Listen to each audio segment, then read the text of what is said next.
নতুন ইতিহাস রচনা তার থেকে কোনো অংশে কম নয়।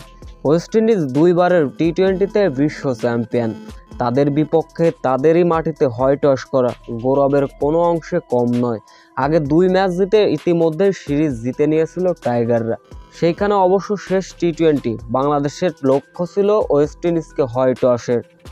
এদিন আগে ব্যাট করতে নেমে জাকের আলী অনবদ্য ব্যাটিং করলেন। তিনি ব্যক্তিগত যখন 13 রানে ব্যাটিং করছিলেন, ভুল বোঝাবুঝিতে রান আউট হয়ে প্যাভিলিয়নে ফিরেছিলেন। তবে সেখানে জাকের আলী নয়, আউট হয়েছিলেন শামীম হোসেন পাটোয়ারি। এরপর 36 বলে দ্রুত 50 দেখা পান জাকের আলী। এরপরে রীতিমতো ব্যাটিং তাণ্ডব চালিয়েছিলেন 50-র পরেও। শেষ পর্যন্ত যেখানে বাংলাদেশ 150 রান ক্রস করতে পারছিল না, সেখানে জাকের আলীর অনবদ্য 41 রানের 72 রানে ইনিংসে ভর করে 190 রান পার করে ফেলেছিল বাংলাদেশ।